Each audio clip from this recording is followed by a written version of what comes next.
ಬಾಯಲ್ಲಿ ನೀರು ಬರ್ತದಲ್ಲ. ರುಚಿಯಾದ ಡ್ರಮ್ ಸ್ಟಿಕ್, ರುಚಿಯಾದ ಪ್ರಾನ್ಸ್ ಮತ್ತು ಡ್ರಮ್ ಸ್ಟಿಕ್ ಗ್ರೇವಿ, ಎಟ್ಟಿ ಮತ್ತು ನುಗ್ಗೆಕಾಯಿ ಗಸಿ. ನೋಡಿ, ಮಾಡಬೇಕಾ? ಈ ವಿಡಿಯೋವನ್ನು ಎಲ್ಲಿಯೂ ಡ್ರಾಪ್ ಮಾಡದೆ ನೋಡಿ. ನೋಡಿ ಹೇಗೆ ಬಂದಿದೆ ನೋಡಿ, ನುಗ್ಗೆಕಾಯಿದು ಎಲ್ಲಿಯೂ ಡ್ರಾಪ್ ಮಾಡದೆ ನೋಡಿ. ಈ ರುಚಿಯಾದ ಗ್ರೇವಿ ನೀವು ಕೂಡ ಮನೆಯಲ್ಲಿ ಮಾಡಿ ಸವಿಯಿರಿ. ನೋಡಿ, ನಾನು 1 kg ಪ್ರಾನ್ಸ್ ತಗೊಂಡಿದ್ದೇನೆ.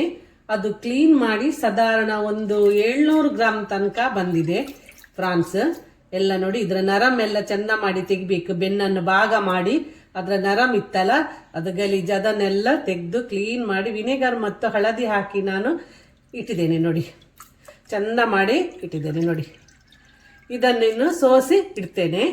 ಈಗ ಇದಕ್ಕೊಂದು ಗ್ರೇವಿ ರೆಡಿ ಮಾಡಬೇಕು.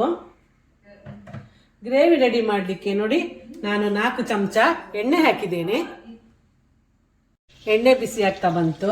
ಇಲ್ಲಿ ನೋಡಿ, ಸಣ್ಣ ಗಾತ್ರದ 4 ಈರುಳ್ಳಿ, ಮತ್ತೆ ನಾನು 3 ಟೊಮೆಟೊ, ಸ್ವಲ್ಪ ಶುಂಠಿ, ಮತ್ತೆ ನೋಡಿ 2 ಬೆಳ್ಳುಳ್ಳಿಯನ್ನ ಇಟ್ಕೊಂಡಿದ್ದೇನೆ.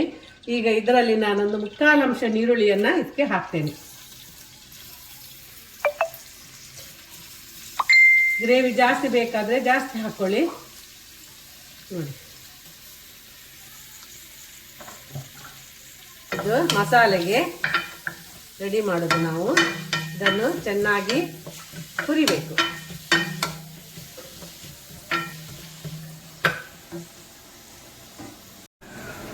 ನೋಡಿ, ಈರುಳ್ಳಿ ಫ್ರೈ ಆಗ್ತಾ ಉಂಟು. ನಾನು ಮಾಡೋದು ನುಗ್ಗೆಕಾಯಿ ಮತ್ತು ಪ್ರಾನ್ಸ್ ಗ್ರೇವಿ.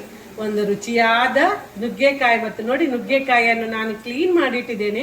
ನೀವು ಎಣಿಸ್ಬೋದು, ಇವಳು ಏನು ಈಗ ಸ್ಟಿಕ್ಕಿನ ಹಾಗೆ ದೊಡ್ಡ ದೊಡ್ಡ ಪೀಸ್ ಮಾಡಿ ಇಟ್ಟಿದ್ದಾಳಂತ. ಯಾಕೆಂತ ನಾನು ಹೇಳ್ತೇನೆ.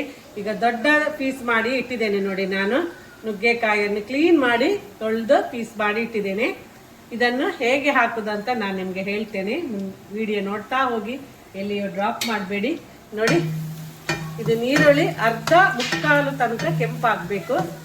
ತುಂಬಾ ಕೆಂಪಾಗೋದು ಬೇಡ.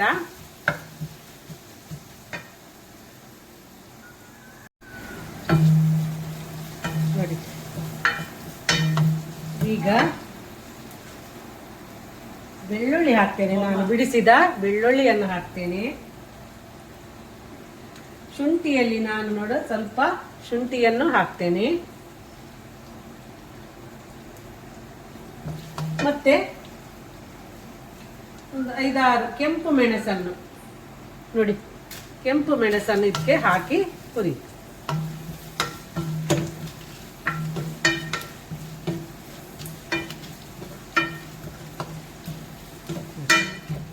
ಎಲ್ಲ ಮೆಣಸಿನ ಹುಡಿಯೇ ಹಾಕುವುದಕ್ಕೆ ಸ್ವಲ್ಪ ಕೆಂಪು ಮೆಣಸನ್ನು ಮಿಕ್ಸ್ ಮಾಡಿದ್ರೆ ಗ್ರೇವಿ ಚಂದ ಟೇಸ್ಟ್ ಬರ್ತದೆ. ಕೆಲವರು ಖಾಲಿ ಮೆಣಸಿನ ಹುಡಿಯನ್ನೇ ಹಾಕ್ತಾರೆ. ಬೇಡ, ಎಂತೂ ನಾವು ಪೇಸ್ಟ್ ಮಾಡ್ತೇವೆ, ಅದಕ್ಕೆ 4 ಕೆಂಪು ಮೆಣಸನ್ನು ನಾವು ಹಾಕೊಳ್ತೇವೆ.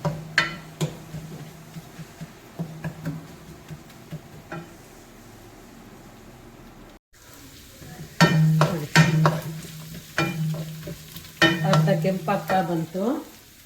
ಈಗ ಟೊಮೆಟೊವನ್ನ ಹಾಕ್ತೀನಿ.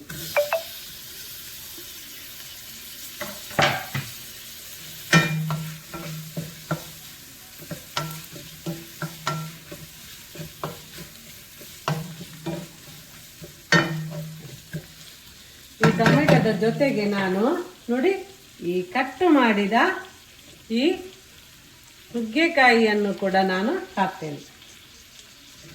ನೋಡಿ, ಯಾಕಂದ್ರೆ ಇದರದೊಂದು ಪಲ್ಪ್ ತೆಗಿಲಿಕ್ಕುಂಟು. ನೋಡಿ, ಸ್ವಲ್ಪ ಫ್ರೈ ಆಗಿ ಇದಕ್ಕೆ ಸ್ವಲ್ಪ ಉಪ್ಪು ಹಾಕ್ತೀನಿ. ನೋಡಿ, ನುಗ್ಗೆಕಾಯಿ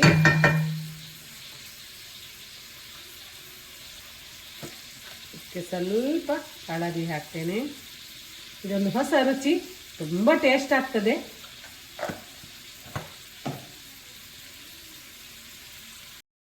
ನೋಡಿ, ರುಚಿಗೆ ತಕ್ಕಷ್ಟು ಉಪ್ಪು ಸಹ ಹಾಕಿದೆ. ನೋಡಿ, ಒಂದು ಸಣ್ಣ ಗ್ಲಾಸಲ್ಲಿ 1 ಗ್ಲಾಸ್ ನೀರನ್ನು ಹಾಕಿದೆ. ನೋಡಿ, ಸಾಕು, ಇಷ್ಟೇ ಸಾಕು. ನೋಡಿ,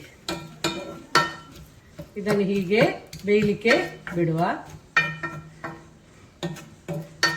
ಇದು ಯಾಕೆ ನಾನು ಹೀಗೆ ಇಡೀ ದಂಟನ್ನೇ ಹಾಕಿದೆ, ಇದನ್ನು ಏನು ಮಾಡ್ತೇನೆ ಅಂತ ನೀವು ವಿಡಿಯೋವನ್ನ ಪೂರ್ತಿ ನೋಡಿ. ನಿಮ್ಗೆ ಇಷ್ಟ ಆದರೆ ನನಗೊಂದು ಲೈಕ್ ಕೊಡಿ, ಕಮೆಂಟ್ಸಲ್ಲಿ ತಿಳಿಸಿ. ನೋಡಿ ಈಗ ಇದಕ್ಕೆ ಬಾಯಿ ಮುಚ್ಚಿಸಿ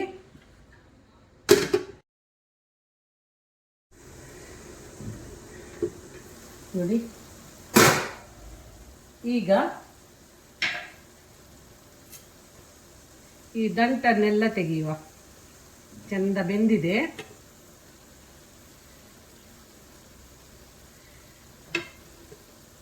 ಇದನ್ನೆಲ್ಲ ತೆಗಿತೇವೆ. ನೋಡಿ ನಾನು ದಂಟನ್ನೆಲ್ಲ ತೆಗೆದೆ. ನೋಡಿ ದಂಟನ್ನೆಲ್ಲ ತೆಗೆದೆ. ಇದು ಹೀಗೆ ಉಂಟು. ಇದನ್ನು ನಾನು ಮಿಕ್ಸಿಗೆ ಹಾಕಿ ಸ್ವಲ್ಪ ಫ್ರೈ ಮಾಡಿ ಮಿಕ್ಸಿಗೆ ಹಾಕಿ ಇದನ್ನು ಪೇಸ್ಟ್ ಮಾಡ್ಕೊಳ್ತೇನೆ. ನೋಡಿ ಇದು ತಣ್ಣಗಾದ ನಂತರ ಇದರ ಪಲ್ಪನ್ನೆಲ್ಲ ತೆಗೆದಿಟ್ಕೊಳ್ತೇನೆ. ಯಾಕಂದ್ರೆ ಇದನ್ನು ಹೀಗೆ ಹಾಕಿ ಸಹ ಮಾಡ್ಬೋದು. ಆದ್ರೆ ಕೆಲವು ಮಕ್ಕಳಿಗೆ, ನಮ್ಮ ಮಕ್ಕಳಿಗೆ ಇಷ್ಟ ಆಗುದಿಲ್ಲ, ಅದು ಸಿಪ್ಪೆ ಕಸದಾಗೆ ಬರ್ತದೆ ಅಂತ ಹೇಳ್ಕೊಂಡು, ಅದಕ್ಕೆ ಅವರಿಗೆ ನುಗ್ಗೆಕಾಯಿ ಅಂದ್ರೆ ಇಷ್ಟ. ಆದ್ರೆ ಅದ್ರ ಸಿಪ್ಪೆ ಎಲ್ಲ ಕಸ ಸಿಕ್ಕಿದ್ರೆ ಅವರು ಕಿರಿಕಿರಿ ಮಾಡ್ತಾರೆ. ಅದಕ್ಕೆ ನಾನು ಏನ್ ಮಾಡಿದೆ, ಹೀಗೆ ದಂಟನ್ನು ಬೇಯಿಸಿ ಇದರ ಪಲ್ಪನ್ನು ಹಾಕ್ತೇನೆ. ಆಗ ಇದರ ಎಲ್ಲ ಫ್ಲೇವರ್ ಫ್ರಾನ್ಸಿಗೆ ಬರ್ತದೆ. ಫ್ರಾನ್ಸಿಗೆ ಉಂಟಲ್ಲ, ಈ ನುಗ್ಗೆಕಾಯಿ ಹಾಕಿ ನಾವು ಪದಾರ್ಥ ಮಾಡ್ತೇವಲ್ಲ, ಅದರಷ್ಟು ಕಾಂಬಿನೇಷನ್ ಯಾವುದೂ ಅಲ್ಲ. ನುಗ್ಗೆಕಾಯಿಗೆ ಮತ್ತು ಫ್ರಾನ್ಸಿಗೆ ಹೇಳಿ ಮಾಡಿಸಿದ ಜೋಡಿ ಅದು. ಇದೆಲ್ಲ ಫ್ಲೇವರ್ ಎಲ್ಲ ಅದಕ್ಕೆ ಬರ್ತದೆ. ನೋಡಿ ಇದರದ್ದೆಲ್ಲ ನಾನು ಪಲ್ಪ್ ತೆಗಿತೇನೆ. ಹೀಗೆ ಮಾಡಿ ತೆಗೆದ್ರೆ ನೋಡಿ ಒಳ್ಳೆ ಬರ್ತದೆ. ನೋಡಿ ನೋಡಿ ಸಿಪ್ಪೆ ಬೇರೆ. ನೋಡಿ ಹೀಗೆ ಪೀಲರಲ್ಲಿ ಎಳೆದ್ರೆ ಸಹಿ, ಕೈಯಲ್ಲಿ ತೆಗಿಬೇಕಂತಿಲ್ಲ. 2 ಚಮಚ ಎಣ್ಣೆ ಇಟ್ಟೆ, ಸ್ವಲ್ಪ ಜೀರಿಗೆ ಹಾಕ್ಕೊಳ್ತೇನೆ. ಅಂದರೆ ಇಟ್ಟಿ ಪ್ರಾನ್ಸ್ ತುಂಬ ಹೀಟ್, ಅದಕ್ಕೆ ಬೇಕಾದರೆ ತುಪ್ಪ ಸಹ ಹಾಕ್ಕೊಳ್ಬೋದು. ಕರಿಬೇವು,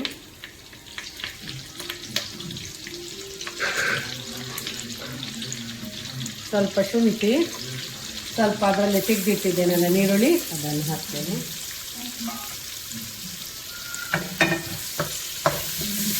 ನಾನು ಅದೇ ಬಾಣಲೆಯಲ್ಲಿ ಗ್ರೇವಿ ಮಾಡಿದ ಅದೇ ಬಾಣಲೆಯಲ್ಲಿ ಇಟ್ಟಿದ್ದೀನಿ ನೋಡಿ.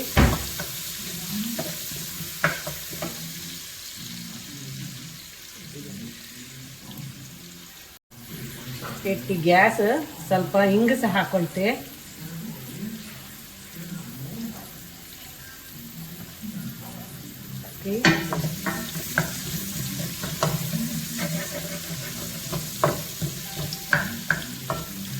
ತುಂಬ ಕೆಂಪಾಗಬೇಕಂತಿಲ್ಲ, ಸ್ವಲ್ಪ ಫ್ರೈ ಆಗಲಿ.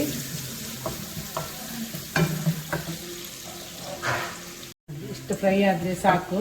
ನೋಡಿ ಇದಕ್ಕೆ 2 ಚಮಚ ಕೆಂಪು ಮೆಣಸಿನ ಹುಡಿ,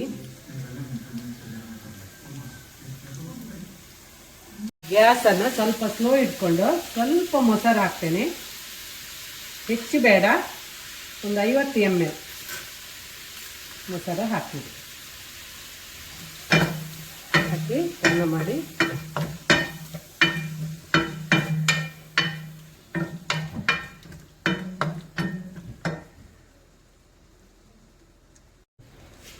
ಇದು ಆಲ್ರೆಡಿ ನಾವು ಮಸಾಲವನ್ನು ಫ್ರೈ ಮಾಡ್ಕೊಂಡಿದ್ದ ಮಸಾಲ. ನೋಡಿ ಇದನ್ನು ಇದಕ್ಕೆ ಸೇರಿಸ್ಕೊಳ್ಳುವ.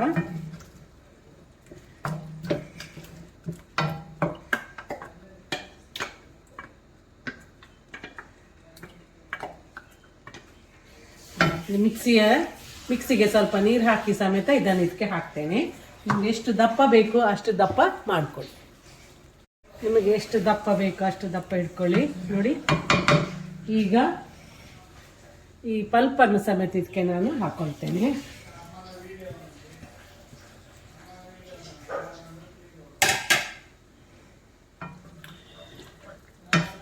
ಪ್ರಾನ್ಸ್ ಮತ್ತೆ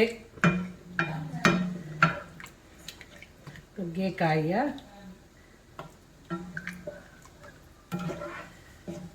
ನಿಮಗೆ ದಪ್ಪ ಆದರೆ ಸ್ವಲ್ಪ ತೆಳು ಮಾಡ್ಕೊಳ್ಳಿ. ತುಂಬ ದಪ್ಪ ಸಹ ಬೇಡ, ತುಂಬ ತೆಳು ಸಹ ಬೇಡ. ಇದಕ್ಕೆ ನೀರು ಬೇಕು. ನೋಡಿ ಈಗ ಸ್ವಲ್ಪ ಹುಳಿ ನೀರು ಟೊಮೆಟೊ ಎಲ್ಲ ಹಾಕಿದ್ದೇವೆ, ಹುಳಿ ನೋಡ್ಕೊಳ್ಳಿ. ಸ್ವಲ್ಪ ಹುಳಿ ಪಲ್ಪನ್ನು ನಾನು ಹಾಕಿದೆ ನೋಡಿ. ಸರಿ ಕುದಿಲಿ.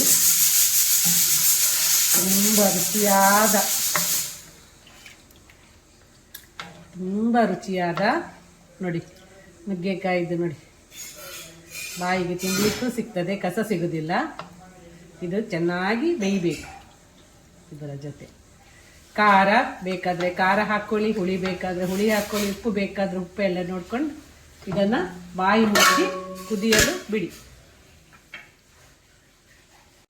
ನೋಡಿ ರುಚಿಯಾದ ಡ್ರಮ್ ಸ್ಟಿಕ್ ಫ್ರಾನ್ಸ್ ಗ್ರೇವಿ ರೆಡಿಯಾಗಿದೆ ನೋಡಿ.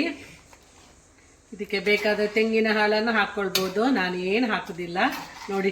ತುಂಬ ರುಚಿ ಆಗ್ತದೆ, ತುಂಬ ಅಂದರೆ ತುಂಬ. ನೋಡಿ ಡ್ರಮ್ ಸ್ಟಿಕ್ ನೋಡಿ, ಇದು ಸಮೇತ ತಿನ್ನಲಿಕ್ಕೆ ಬಹಳ ಟೇಸ್ಟ್ ಆಗ್ತದೆ. ಡ್ರಮ್ ಸ್ಟಿಕ್ ಇದು ತಿರುಳು ನೋಡಿ. ನೋಡಿ ಈಗ ಡಿಶ್ ಔಟ್ ಮಾಡ್ತೀನಿ ನೋಡಿ. ರುಚಿಯಾದ, ಬಾಯಲ್ಲಿ ನೀರು ಬರ್ತದಲ್ಲ, ರುಚಿಯಾದ ಡ್ರಮ್ ಸ್ಟಿಕ್ ಫ್ರಾನ್ಸ್ ಗ್ರೇವಿ, ನುಗ್ಗೆಕಾಯಿ ಮತ್ತು ಫ್ರಾನ್ಸ್ ಗ್ರೇವಿ ರೆಡಿಯಾಗಿದೆ.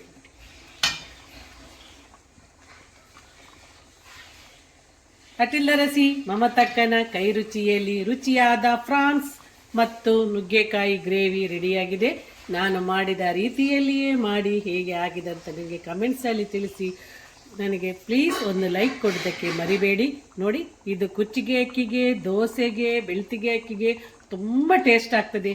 ನೀವು ಖಂಡಿತ ಟ್ರೈ ಮಾಡಲೇಬೇಕಾದ ಒಂದು ರೆಸಿಪಿ ಇದು. Thank you.